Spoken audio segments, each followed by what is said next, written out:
사람은 누구든지 남녀노소 동서고금을 막론하고 높아지기를 원합니다. 누가 인정해주면 좋고 누가 나를 높이 세워주면 기분이 좋습니다. 우리 아이들 어릴 때 키워보면 유치원에 보내면 이제 한 회기를 마치면 발표회를 합니다. 근데 아이들이 이제 배역을 하나씩 맡거든요. 선생님들이 굉장히 신경을 써요. 학부모들 이렇게 상처 안 주려고. 근데 아무리 해도 또 소외되는 아이가 나오고 또 다 백설공주가 될 수 없잖아요. 네.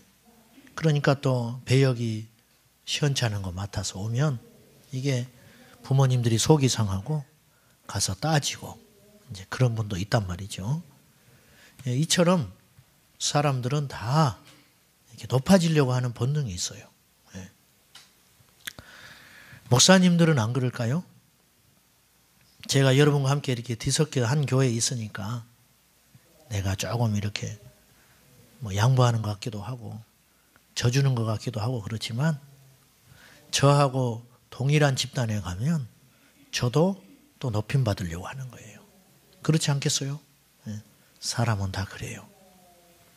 인간은 얼마나 권력지향적인가 하는 것이죠. 예수님의 제자들도 그랬습니다. 예수님의 제자들은 예수님과 함께 2년에서 2년 반을 함께 살았습니다. 그럼에도 불구하고 예수님의 제자들은 높아지기를 원했어요. 오늘 누가복음 22장 24절에 보면 제자들이 다툽니다. 뭐 때문에 싸웠느냐 한번 볼까요? 자, 또 그들 사이에 그중 누가 크냐 하는 다툼이 난지라. 성경예를 보면 처음이 아니에요. 예수님의 제자들이 한두 번 다툰 게 아닌 것 같아요. 마가복음 9장에 보면 길거리에서 다퉈요. 길거리에서 논쟁이 일어났습니다. 뭐 때문에 논쟁이 일어났느냐? 누가 더 크냐? 길거리에서 그랬다는 것은 사람들이 보는 데서 그랬다는 거거든요. 제자들이 그랬단 말이에요. 그래서 주님께서 점잖게 다 일러주세요. 섬기는 자가 되라. 그런데 마가복음 10장에 가면 야고보와 요한이 또 청탁을 합니다. 주님 나라 임할 때에 우리를 좌우편에 앉게 해주세요. 마태복음 20장에는 더 충격적이에요. 야고보와 요한이 자기 어머니를 동원해가지고 예수님께 줄을 댑니다. 아마 이 어머니가 예수님과 친한 관계였던 것 같아요. 자기들이 말한 것으로도 안심이 안 되니까 자기 어머니를 동원해가지고 그때 이미 치맛바람이 있었어요. 가지고 주님의 나라가 임할 때 좌의정 우의정 앉게 해주라는 거예요. 그러면 다른 제자들이 성숙했으면 아이고 참 왜지 그러지? 그래야 되는데 다른 10명의 제자가 화를 냈어요. 분했어요. 그 똑같다는 말이에요. 저놈들 약삭 빠르네. 아이고 큰일 났다. 이제 이런 생각을 갖고 있는 거예요. 예수님의 제자들이 그랬다. 오늘 본문의 내용은 지금 시기가 어느 때냐면 예수님이 마지막 만찬하는 날이에요. 최후의 만찬. 일주일, 최후의 일주일 중에 예수님이 금요일 날 십자가에 달리시거든요. 이 날이 목요일이에요. 그 전날. 그 전날 식사하는 자리에서 제자들이 다퉜다는 거예요. 뭐 가지고? 누가 더 크냐? 이거 가지고 다투었다는 거예요. 누가 더 똑똑하냐? 누가 더 고참이냐? 누가 더 잘났냐? 이거 가지고 싸운 거예요. 제자들이 철이 없다라는 말도 되지만 이만큼 권력이라는 건 버리기 어려운 매력이 있다는 뜻도 됩니다. 이 제자들이 형편없는 사람들처럼 우리가 볼 수 있는데 사실 그렇지 않아요. 이 제자들은요, 예수님을 위해서 자기의 가정을 포기한 사람들입니다. 초기에 예수님을 따랐던 그 제자들의 모습을 보면 자기 직업을 포기합니다. 그물을 버리고요, 배도 버리고요, 부모, 아버지도 버리고 예수님 따랐어요. 이 쉽지 않거든요. 그리고 예수님의 능력을 받아서 밖에 나가서 귀신도 쫓고 복음 전하면서 핍박도 받아도 기뻐했어요. 나중에는 예수님께 이렇게 장담도 합니다. 주님을 위해서 우린 죽을 수 있습니다. 이게 헛된 맹세가 아니에요. 정말 그렇게 할 것 같았어요. 그런데 이들이 끝까지 포기하지 못하고 있는 게 무엇이냐면 높아지는 거예요. 그래서 사실 어떤 의미에서 볼 때는 진정으로 섬기게 될 때 거듭났다고 할 수 있을지도 몰라요. 우리의 모습도 그런 모습이 많지 않습니까? 일주일 내내 교회에서 봉사할 수 있습니다. 밖에 나가서 노방전도도 합니다. 또 철야 기도도 합니다. 제일 어렵다고 하는 금식 기도도 합니다. 판단할 것은 아니지만 40일 금식 기도하고 더 교만해진 사람을 저는 많이 봤습니다. 그거 정말 어려운 일이거든요. 밥을 굶고 40일을 기도원에 가서 기도를 한다는 거 이거 아무나 할 수 있는 일 아닙니다. 저도 생각도 못 해봤습니다. 그런데 그건 다 넘어갈 수 있어요. 할 수 있어요. 그런데 교회 일을 하다가 누가 알아주지 않는다든지 또한 남이 나를 무시한다든지 그러면 참 견디기 어려워요. 이게 우리의 실체예요. 교회에서 시험 드는 것 중에 하나가 아마 이런 것들이에요. 연말 연시가 되면 교회들마다 머리를 많이 아프게 하는 일이 있어요. 목사님들 또 교회 내년에 계획을 짜면서 부서를 만들고 할 때 부서장을 이분을 임명을 해야 되는데 이분을 임명하지 않으니까 또 다른 사람이 걸려. 그렇잖아요? 뭐 이 사람이나 이 사람이나 똑같은데 이 사람 2명을 세울 수는 없고 이게 어떻게 할까? 아마 그것 때문에 교회들마다 골머리를 앓고 또 실제로 그런 일로 인해 가지고 문제가 생겨 가지고 뭐 시험 들었느니 또 교회를 어려움 나가느니 뭐 이런 일이 생겨요. 이제 겉으로는 워낙 우리가 연극을 잘하니까 뭐 그렇게 말 안 하지요. 뭐 그냥 뭐 그렇지만 내심에는 그것이 있는 거예요. 아, 나를 알아주지 않네. 내가 지금까지 열심히 교회와 목사님을 섬긴다고 섬겼는데 그 결과가 이거밖에 안 되는구나. 저부터도 섭섭할 것 같아요. 근데 자리는 한정되어 있고 일할 수 있는 사람이 많다면 누군가 하나는 양보해야 할 거 아니에요. 근데 이게 굉장히 어려운 일이라는 거예요. 여전도의 남정교회 총회 하지요? 그러면 이제 우리 교회는 안 그래. 다른 교회 보면 회장 안 하려고 난리야. 그래서 법을 세웠어요. 안 온 사람을 회장시킨다. 세상에 이런 회의는 없을 거예요. 그 모임에 안 온 사람은 회장이 돼버려. 어느 날 갔다 왔더니 회장이 돼 있네, 내가? 왜 그렇게 회장을 안 하려고 그럴까? 왜 그렇게? 섬기기가 싫은 거예요. 싫다기보다도 뭔가 내가 더 희생을 해야 되고 모범이 돼야 되고 다른 사람을 챙겨야 되는데 그렇게 하자니 내가 시간과 어떤 자원이 부족한 거예요. 그럴 시간에 더 내가 기도하고 다른 일을 하고 싶은 마음이 생기는 거예요. 그래서 참 이게 어려운 일이라는 거죠. 회의할 때 가보면 별 중요한 이야기도 아닌데 막 오랫동안 회의를 합니다. 그리고 이제 회의 끝나고 이제 밥 먹으러 갑시다. 이제 메뉴를 정하는데 한 30분 갑니다. 한식을 먹읍시다. 나 어제 먹었어. 중국집에 가자. 야, 중국집 기름진 거 먹으면 안 좋아. 그러면 저기 내가 알고 있는데 갑시다. 멀어서 못 가. 막 이렇게 하다 보니까 한 30분 시간 가. 가지고 마음이 싹 상합니다. 그리고 그냥 알았어. 그리고 이제 마지못해 가요. 근데 가서 이제 밥 먹을 때까지 말 안 해. 왜? 내 의견이 거절당한 거거든요. 일전에 목사님들 모임에 갔는데 한 20분 모였어요. 근데 이제 모임 끝나고 은혜롭게 끝났어요. 기도도 하고 잘해보자. 밥을 먹으러 가야 돼. 근데 의견이 각기 나왔어요. 한 1, 20분 그거 갖고 이야기하더라고. 그래가지고는 도저히 안 되니까 10,000원씩 줬어. 각자 알아서 먹으라고.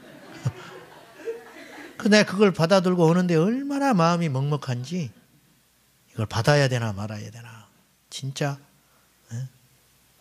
그들의 그분들을 흉볼 게 하나 없어요. 제가 나이가 어리니까 아무 소리 못했지. 저도 이제 나이가 먹고 자리가 생기면 그런 자리에 될 텐데 어쩔 수 없이 밀려서 정말 싫다. 꼭 이렇게 우리가 하나님을 믿는 자로서 꼭 이렇게만 살아야 되는가? 네. 우리가 예수님을 믿으면 섬겨야 한다는 것쯤은 다 알아요. 이미 다 알고 있습니다. 근데 왜 이렇게 안 되는 것이죠? 결심을 해도 잘 안 돼요. 설교 듣고 그래 나도 그렇게 살아봐야지. 그래서 마음에 이제 결심도 하고 결단도 하고 깨닫는데 이상하죠? 문 밖에만 나가면 그것이 안 돼. 전부 교회에서 살아야 할까 봐 예배 때. 그것도 교회에도 식당에 가면 안 돼. 본당에서만 이렇게 살아야 텐트 치고. 그것도 예배 드릴 때만 그것이 좀 돼요. 희한하죠. 저도 마찬가지. 설교할 때만 돼. 그러니까 계속 설교만 하고 살아야 할까 봐 저는 계속. 이게 참 힘든 일이라는 거예요. 그래서 목사님 사모님이 예배 시간 올라와 버렸다잖아요. 강대상으로. 여기서 살자고. 설교 때는 목사님이 천사 같은데 집에 오면 악마가 돼버리니까 여기서 삽시다. 참 웃기만 할 수 없는 이야기라는 거죠. 아는 것은 믿음이 아니에요. 결심하는 것도 믿음이 아니에요. 내 삶이 그렇게 되어질 때 믿음이에요. 이게 그렇게 어렵습니다. 우리가 높아지려다가 망신도 한두 번 당한 게 아니에요. 그랬잖아요. 망신도 당해보고 상처도 당해보고 시련도 많이 당해봤어요. 근데 또 그때뿐이더라고요. 금식도 해봤어요. 금식할 때는 힘이 없으니까 그것이 좀 돼. 밥 한 그릇 먹고 나면 또 살아나 버리네. 이게 왜 이렇게 안 될까? 정말 거듭나야 되는데 왜 안 되는가? 첫째는 우리가 십자가를 통과해야 진짜 섬길 수 있어요. 오늘 예수님이요 27절에 이렇게 말하세요. 자, 한번 봐요. 앉아서 먹는 자가 크냐 섬기는 자가 크냐. 앉아서 먹는 자가 아니냐. 당연하지요. 종이 음식을 차려주는 것이죠. 그러나 나는 섬기는 자로 너희 중에 있노라. 이 말씀에 담겨 있는 건 뭐냐면 지금 식사 자리잖아요. 예수님이 제자들한테 섬기고 있는 거예요. 요즘 말로 서빙하고 계시는 거예요. 예수님이 제자들한테. 그러니까 삶으로 보여주시는 거예요. 야, 앉아서 받아 먹는 자가 크냐, 부지런히 왔다 갔다 하는 사람이 크냐, 앉아서 먹는 자가 크지. 자기들은 알아요. 그때 당시 노예제도가 있었으니까 나는 너희들의 노예야. 내가 이렇게 너희를 섬기는 거 아니냐. 또 종이 하는 일이 또 있어요. 밖에서 사람이 들어오면 발을 씻어주는 일이에요. 예수님이 제자들의 발을 씻어줬어요. 제자들이 깜짝 놀랐죠. 이러지 말라고. 이거는 있을 수 없는 일이라. 이걸 씻지 않으면 너희와 내가 상관이 없다. 그래서 이제 억지로 씻어주시죠. 왜냐? 교훈하려고 하시는 거예요. 그러면 여러분, 우리가 누군가에게 발을 씻어준다면 뻣뻣이 서서 발을 씻을 수 있겠습니까? 못해요. 이렇게 못하지요. 반드시 신체 중에 다리가 제일 낮은 곳에 위치하기 때문에 무릎을 꿇어야만 상대방의 발을 씻을 수가 있어요. 예수님이 발이 씻어주는 행위는 이벤트가 아니에요. 우리처럼 어쩌다 한 번을 하는 행위가 아니에요. 정말로 무릎을 꿇고 그 더러운 발, 샌들을 신고 다녔으니까 그 당시에 밖에 퍼석퍼석한 사막 기후에 먼지가 묻어서 들어온 그들의 발을, 더러운 발을, 땀과 먼지에 그 더러워진 발을 예수님께서 허리에 수건을 동이시고 친히 닦아주셨다. 내가 너희들의 발을 씻겨줬으니 너희도 이처럼 남의 발을 씻기는 자가 되어라. 주님이 그렇게 말하셨어요. 왜 그렇게 안 될까요? 십자가를 통과하지 않았기 때문에. 십자가는 알다시피 자기 부인입니다. 자기 포기. 더 나아가서 자기가 죽는 거예요. 죽는 거. 십자가의 죽음 전날까지 누가 크냐 하고 다투었던 이 비상식적인 제자들의 모습이 훗날에 초대교회에 그렇게 섬기고 아름다운 믿음의 공동체를 이룰 수 있었던 이유는 뭐냐? 이들이 십자가 전과 후가 완전히 달라졌다는 거예요. 예수님의 십자가를 경험한 사람은 진정 섬기는 자가 될 수 있다는 거예요. 그리스도인들 중에 정말 십자가에서 죽은 사람이 얼마나 되겠습니까? 기절 좀 해가지고는 안 된다니까요. 반드시 살아나요. 죽어야 해요. 여러분 십자가에서 죽으셨습니까? 십자가에서 죽은 증거는 무엇이 있습니까? 우리 청년들과 제자훈련을 토요일 날 해보는데 8명 모이는 데서 내가 이런 질문을 했어요. 여러분은 예수님 믿고 정말 변한 사람을 본 적이 있습니까? 그 사람을 만난 적이 있나요? 그랬더니 1명 이야기하더라. 1명. 나머지는 없었다는 거예요. 고민을 해보는 거. 그런 사람이 별로 없었던 것 같아요. 제가 부끄러웠죠. 내가 그들의 스승이잖아요. 그런데 나를 통해서도 변한 걸 못 봤다는 것 아니겠습니까? 이건 심각한 겁니다. 여러분이 예수 믿으시죠? 집안에 안 믿는 분들도 계실 겁니다. 여러분 때문에 나도 예수 믿어야겠다. 그렇게 형제들이, 가정의 식구들이 그렇게 도전을 받고 부끄러움을 느껴야 되는데 우리가 십자가에서 죽었는가 한번 생각해 봐야 한다는 거예요. 죽어야 합니다. 하나님이 사랑하는 자는 반드시 죽음을 통과하게 하셔요. 여러분, 저나 여러분이나 오래 예수 믿었잖아요. 기도도 제법 한다고 했잖아요. 항상 부족하지만 예배 생활도 충실히 했잖아요. 교회 헌신도 많이 했죠. 그래서 우리는 뭔가 믿음이 있는 줄 알아요. 그러나 주님이 요구하는 믿음은 그 정도의 차원이 아니라는 거예요. 십자가에서 죽었냐고 물어보고 계세요. 여러분은 십자가에 죽었나? 나는 십자가에 죽었나? 주님이 오늘 우리에게 동일하게 묻고 계세요. 기억하셔야 됩니다. 하나님이 사랑하는 자는 반드시 십자가의 죽음을 혹독하게 통과하게 하세요. 여러분 중에 고난이 있는 분이 분명히 있을 거예요. 시련이 있는 분이 있을 거예요.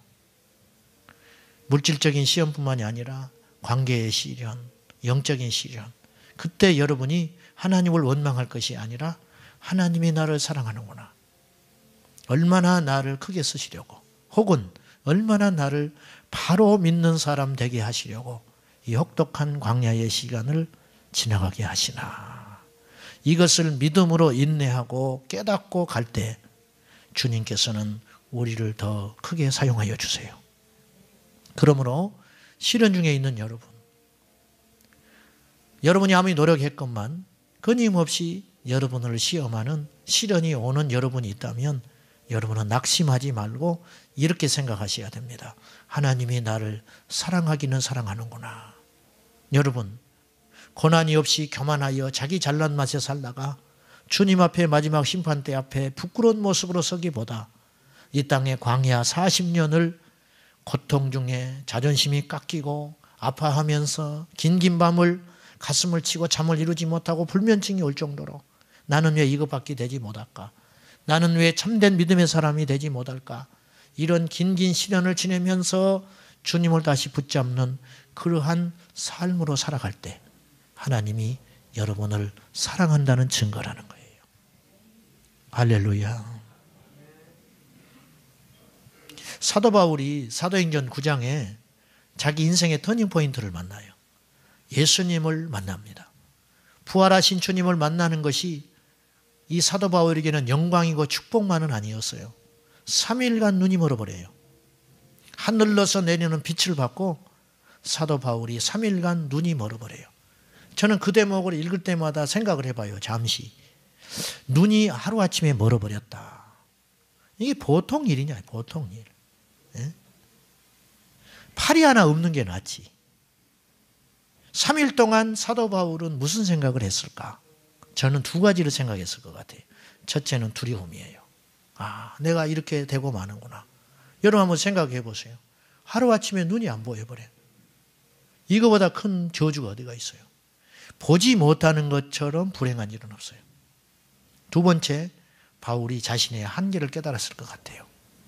그 빵빵한 가문, 재력, 학문들, 유력한 친구들 아무런 필요가 없는 거예요. 그리고 바울은 예수의 사람으로 거듭나요. 이 시간들이 반드시 필요한 거예요. 바울은 이걸로 끝나지 않아요. 그 뒤로 10년을 연단받아요. 바울은 중간자가 되어버렸어요. 유대 사회에 가니까 배신자가 되어 있는 거예요.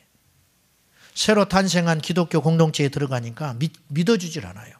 얼마 전까지만 해도 우리를 잡으러 다녔던 사람인데 이 사람 어떻게 믿냐? 연극하는 것인지도 모른다. 낄 데가 없는 거예요. 그래서 바울은 자기 고향 땅 다소로 가서 무려 10년을 하나님을 붙들고 연단을 받습니다.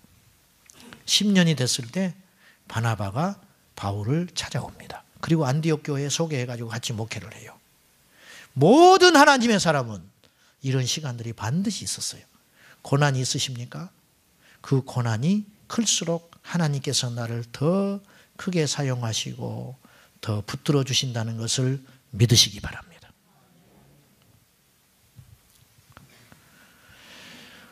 우리는 우리 언어 중에 한 녹음을 한번 해보면 좋겠는데요. 한 90% 정도는 자기 이야기예요. 자기 자랑. 안 그러는 척 하는데 내가 그래도 너보다는 똑똑하다 그 소리 하고 있는 거예요. 사실은 그 90% 안에는 너보다 옳고 너보다 똑똑하고 네 의견보다는 내 의견이 맞아. 이거 이야기하는 거예요. 사실은 뭐 이렇쿵 저렇쿵 뭐 한국교회를 이야기하고 뭐 어쩌고 저쩌고 하지만 사실은 그거거든요. 저도 마찬가지. 자랑이 우리 자랑하는데 너무 우리는 급급해요. 죽지 않아서 그래. 유치원생 3명이 자랑을 했어요. 유치한 거 자랑하는 거예요. 그래서 유치원생인데 한 녀석이 이렇게 자랑했어요. 야, 우리 엄마는 얼마나 수영을 잘하는지 몰라. 잠수를 30초를 한다. 30초. 옆에 있는 놈이 앉으려고 야, 그건 아무것도 아니야. 우리 할머니는 제주도 해녀야. 물에 들어가면 기본이 2분이야. 옆에 있는 놈 한술 더 떴어요. 야, 우리 삼촌 앞에서 그런 자랑하지 마. 우리 삼촌은 작년 여름에 물속에 들어갔는데 아직까지 안 나와. 자랑하다 보니까 그렇게 그것까지 자랑하는 거예요.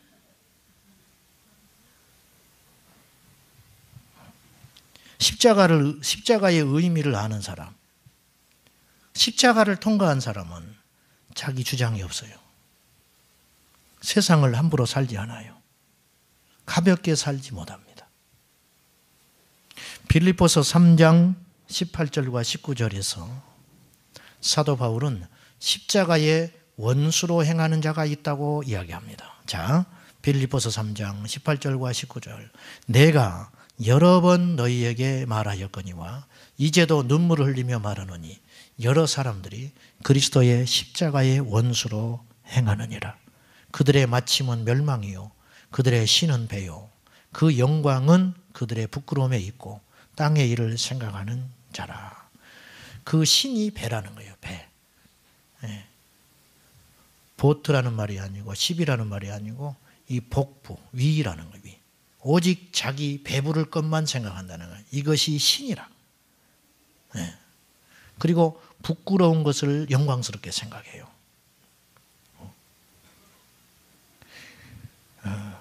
닦지 안 끊고 과속하는 방법. 뭐 이런 거 자랑해요. 술을 많이 먹어도 안 취해 나는. 난 술을 많이 먹어도 안 취해. 야, 그 자리에 있으면서 집 한 채 못 샀으면 바보지. 요즘에는 그런 게 없어졌지만은 옛날에 그런 소리 어마어마하게 많이 했어요. 상식이 비상식이 되고 비상식이 상식이 되는.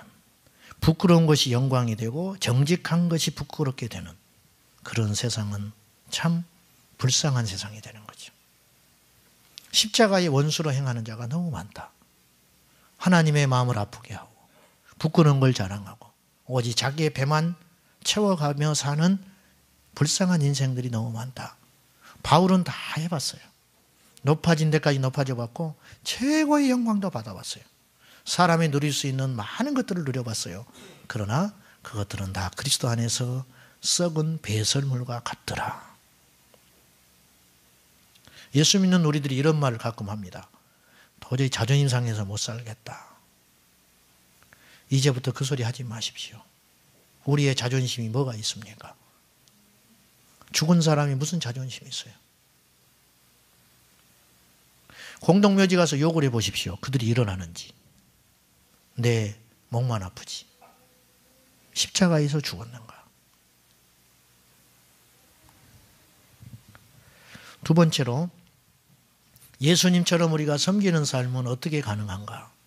성령으로 충만할 때 가능합니다. 이 철없고 자기밖에 모르고 높아지기를 원했던 제자들이 50일이 지난 다음에 완전히 달라져 버려요. 어떤 일이 있었느냐? 성령이 이들 안에 충만해진 거예요. 성령 충만에 대한 해석이 여러 가지로 할 수 있어요. 방언을 하고 환상을 보고 사도 바울처럼 계시를 받고. 그런데 어렵게 생각하지 말고 성령에 충만하다는 건 자기 안에 하나님의 영으로 가득 찬 상태를 말하는 거죠.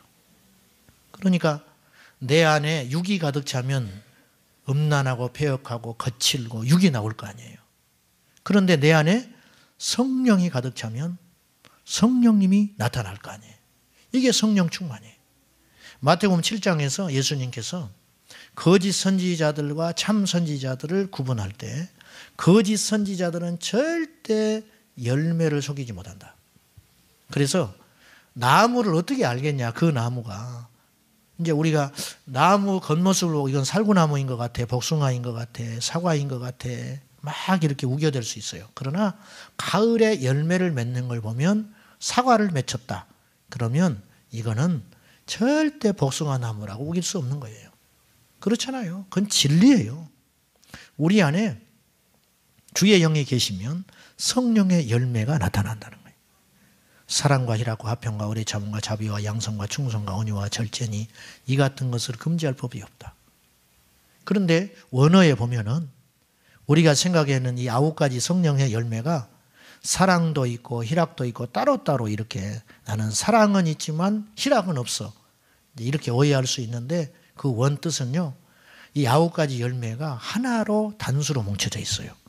그러니까 성령이 임하시면 그리고 내 안에 성령이 충만하면 열매가 맺혀지기 시작하는데 이 9가지 열매가 동시다발적으로 열매를 맺어지기 시작한다는 거예요. 우리가 사과나무가 할 때 어떤 놈은 봄에 열매가 맺고 어떤 건 가을에 열매 맺고 그러지 않잖아요. 동시에 열매가 커지기 시작하잖아요. 성령의 열매도 똑같다는 거예요. 여러분 성령 없이 얼마든지 신앙생활 할 수 있어요. 네. 기도도 할 수 있습니다. 체질적으로 기도를 잘하는 사람이 있거든요. 직분도 받아 감당할 수 있어요. 봉사도 할 수 있습니다. 왜? 성실한 사람 할 수 있어요. 성령과 상관없는 거예요. 그런데 그건 종교생활이에요. 믿는 척하고 있는 거죠. 정말 무서운 건 자신이 성령 받은 걸로 착각하고 있다는 거예요. 얼마나 무서운 일인지 몰라요. 모든 교회라면 꿈꾸는 교회가 있습니다. 초대교회입니다. 모든 목사라면 꿈꾸는 교회 공동체가 있습니다. 초대교회입니다. 모든 성도라면 꿈꾸는 지상의 완전한 교회가 있습니다. 초대교회입니다. 초대교회 핵심은 뭐냐? 성령 공동체였어요. 그들도 똑같아요, 우리와. 그러나 그들은 달랐어요. 그 이유가 뭐냐?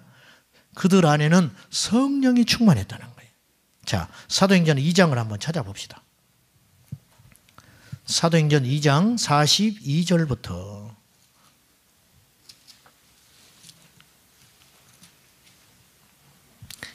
이들의 교회와 오늘 우리 교회는 어떤 차이가 있는가?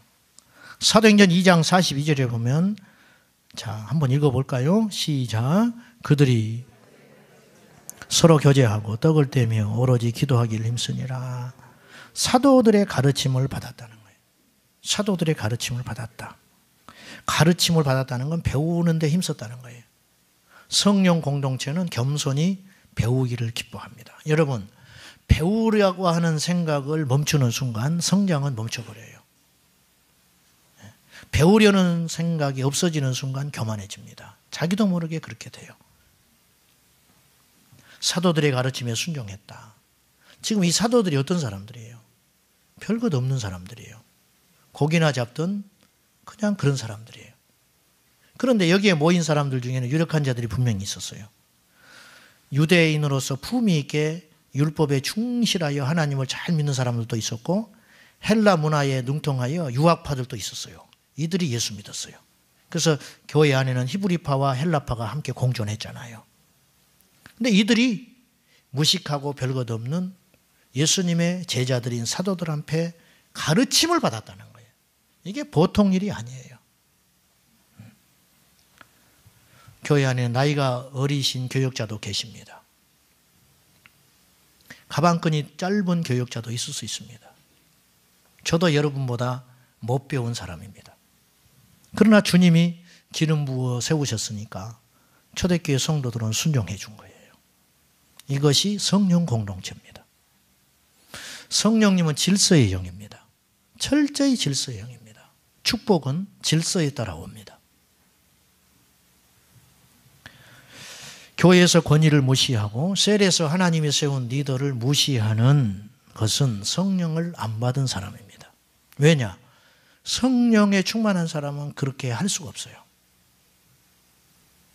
여러분, 안 믿는 사람이 전도 못하지 않아요. 안 믿는 사람이 하나님을 찬양 못할 거 아니에요. 마찬가지로 성령이 충만한 사람은 불순종하지 못해요. 이게 첫 번째 증거예요. 성령을 받은 사람은 사도들의 가르침에 순종한다. 그것입니다. 열매는 못 속여요. 두 번째, 42절에 보면 교제했다. 그래서 교제라는 게 무슨 뜻일까? 교제라는 것은 내 마음을 열고 상대방을 받아들이는 거예요. 남녀가 교제한다. 그 말은 상대방을 배려하고 상대방을 내 마음속에 받아들이기 시작했다는 거예요. 그래서 항상 생각이 나고 그 사람이 잘 됐으면 좋겠고, 나는 추워도 그 사람이 따뜻했으면 좋겠고, 뭐 이렇게 하잖아요. 가지고 양복을 딱 벗어가지고 딱 걸쳐줘. 아이 괜찮아. 춥잖아. 안 추워? 안 추워. 그리고 집에 가서 감기 걸려가지고 뭐 다 해봤어요 우리가 다. 요즘에는 주라고 해도 안 주죠. 왜 옷을 춥게 입고 와가지고 난리냐고. 호통을 내지 내 옷 벗어주지 않아요. 이제 뭐 어디 가겠어? 내 것이 됐는데. 교제라는 것은 상대방을 내 안에 받아들여 주는 거예요. 여러분, 폐쇄적인 사람은 절대 섬김의 사람이 되지 못합니다. 폐쇄적인 사람. 그리고 폐쇄적인 사람은 절대 믿음의 진보를 이루지 못해요. 제가 왜 그렇게 셀을 강조하는지 아십니까? 제가 짧은 목회 생활 동안에 깨달은 게 있어요. 절대로 대중을 상대로 사람을 바꿀 수는 어렵다. 설관편으로 세상을 사람들을 바꾸기는 어렵다. 소그룹이 빌리그리암 목사님 우리나라에 와서 집회했을 때 100만 명 집회했습니다. 여의도에서. 그 100만 명이 뒤집어졌습니다. 전부 그 광장에서 떼약볕에 무릎을 꿇고 회개했습니다. 예수님 영접했습니다. 세상이 바뀌었나요? 안 바뀌었습니다. 예수님은 12명의 제자들을 붙잡고 씨름했습니다. 그들이 세상을 바꿨습니다. 이 차이가 뭔지 아세요? 연합할 때 역사가 일어나는 거예요. 연합할 때. 여러분이 정상적인 교회 생활, 정상적 신앙생활에 꽂힌 교회 생활이에요. 교회 생활을 제대로 못하는 사람은 절대 건강한 신앙이 못 됩니다. 교회를 떠나서 다른 외부적인 어떤 활동이나 어떤 것에 여러분이 은혜를 받고 영적으로 성장하는 것 같지만 지내놓고 보십시오. 반드시 사단의 시험을 받습니다. 시험이 올 때 교회 공동체는 버티어주는 힘이 생깁니다. 그러나 외톨박이는 시험이 올 때 이길 수가 없어요. 그리고 어떤 것을 분별해내는데 굉장히 어렵습니다. 오직 내 판단 하나에 의지해야 되잖아요. 그러나 공동체가 함께 있으면 나를 옆에서 도와주는 헬퍼들이 있습니다. 너는 이렇게 하면 안 돼. 넌 지금 잘못 생각하고 있는 것 같아. 혹은 기운 내. 이게 연합이거든요. 여러분, 하나님도 성부, 성자, 성령으로 존재했어요. 이건 우리에게 시사하는 바가 굉장히 큽니다. 하나님께서는 교제하고 함께 하기를 원하세요. 그때 시험도 이길 수가 있습니다. 그때 함께 복을 누리게 되는 것입니다. 교제하기에 힘썼어요. 초대교회가 함께 하기에 힘썼다는 거예요. 하나 되기에 힘썼어요.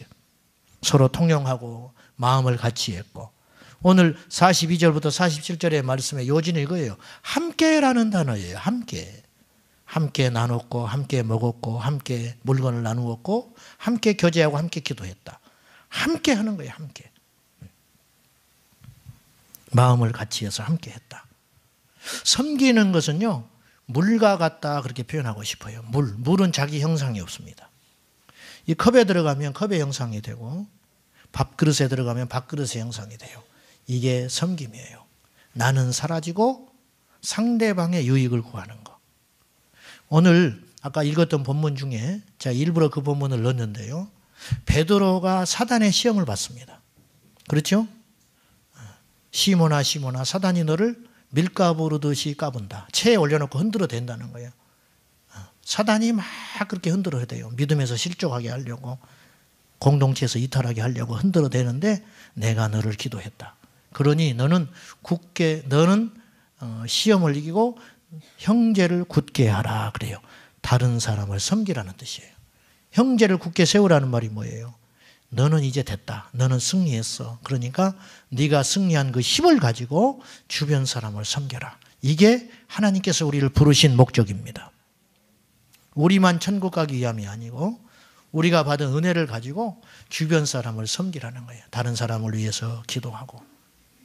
어제 어떤 집사님들이 방언을 그렇게 구했는데 방언을 못 받았다고 고민을 하시더라고요.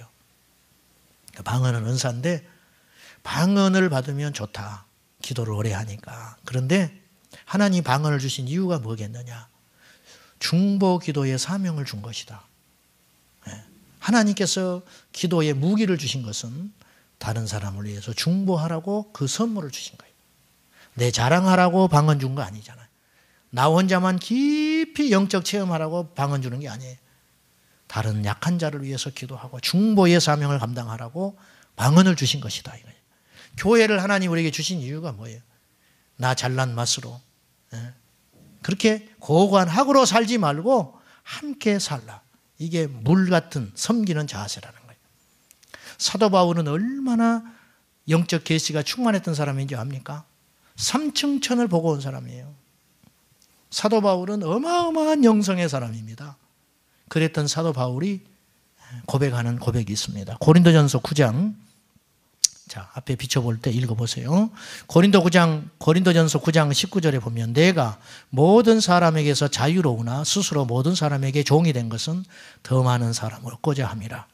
유대인들에게는 내가 유대인과 같이 된 것은 유대인들을 얻고자 함이고 율법 아래에 있는 자들에게는 내가 율법 아래에 있지 아니하니 율법 아래에 있는 자 같이 된 것은 율법 아래에 있는 자들을 얻고자 함이요 율법 없는 자에게 내가 하나님께는 율법 없는 자가 아니요 도리어 그리스도의 율법 아래에 있는 자이나 율법 없는 자와 같이 된 것은 율법 없는 자들을 얻고자 함이라. 약한 자들에게 내가 약한 자와 같이 된 것은 약한 자들을 얻고자 하며 내가 여러 사람에게 여러 모습이 된 것은 아무쪼록 몇 사람이라도 구원하고자 함이라. 여러분, 섞이지 못한 사람은 교만한 사람이에요. 성령이 없는 사람이에요. 바울이 성령에 충만했어요. 그래서 모든 사람과 함께 화목할 수 있었어요. 내가 유대인이다 이거예요. 유대인의 자부심이 대단해요. 그러나 이방 사람을 만났을 때 나는 유대인이 아니다. 얼마나 놀라운 믿음이에요. 진정한 믿음은 능력이 있어서 죽은 자를 살리고 입에서 불이 나는 것 같은 포효를 하는 것만이 믿음이 아니고 약한 자를 섬기고 함께 울고 웃어줄 수 있는 그 상태. 그것이 최고의 성령 충만이라. 왠지 기도는 많이 하는데 성령이 충만한 건 같은데 왠지 가까이 하기 거부스럽다. 그건 아니에요. 자, 고린도전서 10장 27절에서 바울은 더 놀라운 고백을 합니다. 보세요. 같이 읽어봅시다. 시작. 불신자 중 누가 너희를 청할 때에 너희가 가고자 하거든 너희 앞에 차려놓은 것은 무엇이든지 양심을 위하여 묻지 말고 먹으라. 여러분, 바울이 마귀의 계계를 아는 사람이에요. 얼마나 철저한 이원론자인지 아세요? 세상과 하나님의 나라, 영과 육을요 딱 그어버리는 사람이에요. 그런데 바울이 이런 고백을 해요. 누군가 너희를 청하거든. 그 당시 고린도의 우상 숭배가 극에 달해 있었어요. 시장에 나오는 모든 음식은 제사 음식이었어요. 그것을 차려놨을 때 가서 이거 제사 음식이요? 묻지 말고 그냥 먹으라는 거예요. 왜? 그 사람을 위해서. 그거 먹는다고 지옥 가냐 이거예요. 얼마나 차원이 높아요. 얼마나 차원이 높냐고. 바울이. 우리는 너무 깨끗하잖아요. 술 마신 사람이 대화하자고 그러면 사단이라고 해버리잖아, 우리는.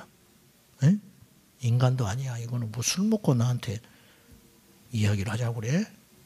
응? 우리 너무 믿음이 좋아가지고. 이게 섬기는 게 아니라는 거예요. 바울은 섬기는 자였다.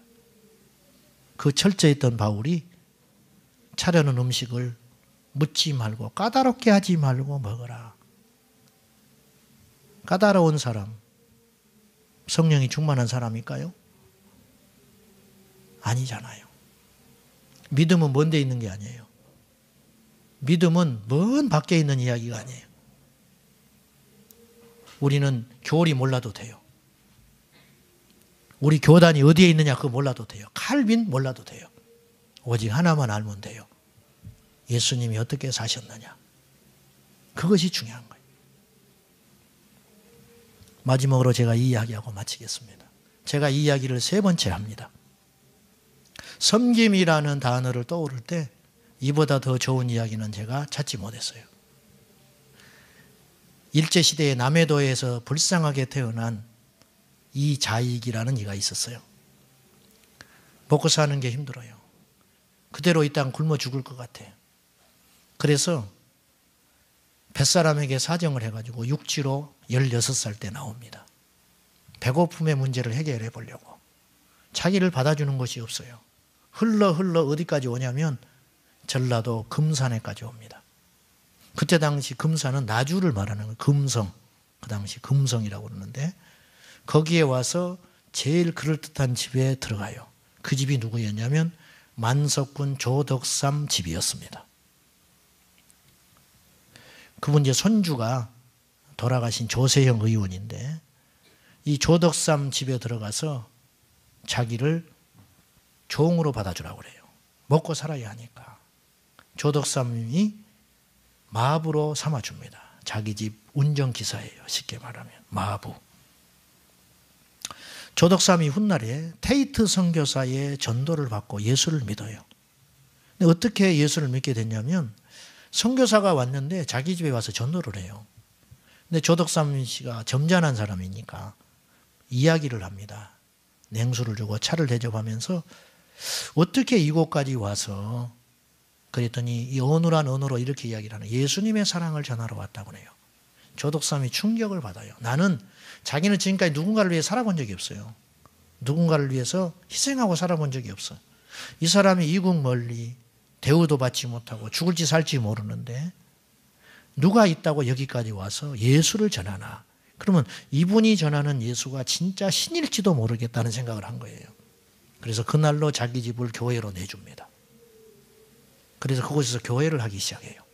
그러면서 그 집 마부였던 이자익, 조덕삼 열심히 신앙생활을 합니다. 그래서 사람들이 모여들기 시작하고 집사가 됐습니다. 어느 날 세월이 흘러 장로를 선거하는 날이 됐습니다. 두 사람이 후보로 올라왔어요. 조덕삼, 이자익. 사람들은 당연히 조덕삼 어른이 장로 될 줄 알았어요. 그러나 투표 결과는 예외였어요. 놀라웠어요. 종, 마부였던 이자익이 장로가 돼버린 거예요.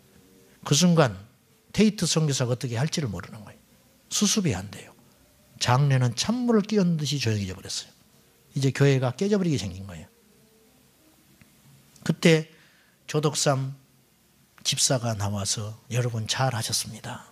무엇으로 보나 우리 이자익 집사님은 장로로 될 만한 분입니다. 자기 집에 가면 마부예요. 교회에 오면 장로님이 되는 거예요. 테이트 선교사님은 교회를 여러 곳에 개척을 해서 주일을 비우는 날이 많았어요.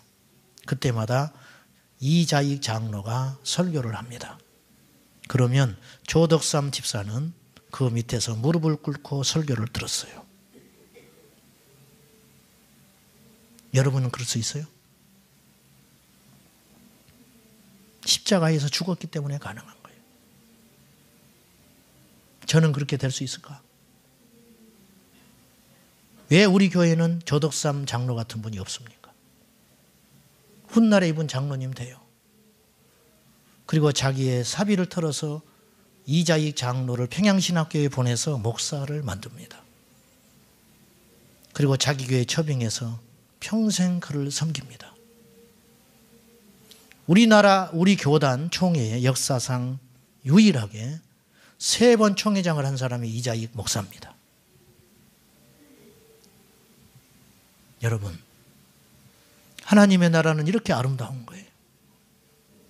세상 주관자들과 세상의 집권자들은 높아지는 것을 최고의 축복으로 알지만 너희는 그렇지 않다. 너희는 그래서는 안 된다는 거예요. 섬기는 자가 되라. 그래야 저 천국에서 나와 함께 밥을 먹고 12고을 12지파를 다스리는 권세를 주겠다. 우리 주님이 우리에게 약속하신 것은 그렇게 높아지는 거예요. 여러분, 조금 우리가 지혜롭다면, 믿음은 2번째고 정말 우리가 지혜롭다면 이 땅에서 몇십 년 높아지려고 애쓰지 말고 이 땅에서 몇십 년만 자존심 내려놓고 섬기다가 저 천국에서 영원히 높은 자로 살아야 되지 않겠어요? 이것이 믿음의 눈이에요. 우리 이렇게 삽시다. 내가 죽어야, 성령에 충만해야 진정한 섬김의 사람이 될 수 있습니다.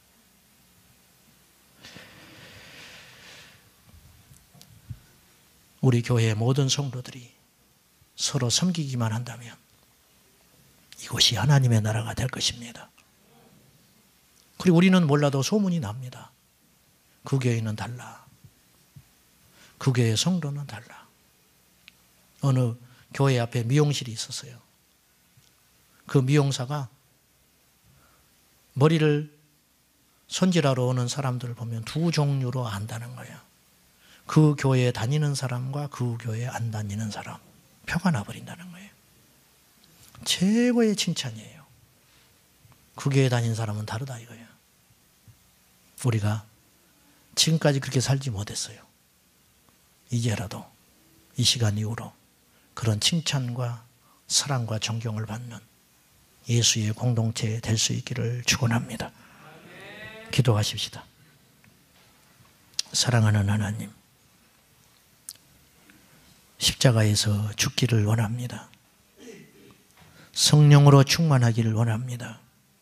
그리하여 육적인 열매 맺지 않고 성령의 열매 주렁주렁 맺어서 우리를 통해 수많은 사람이 예수 그리스도의 모습을 발견케 하여 주옵소서.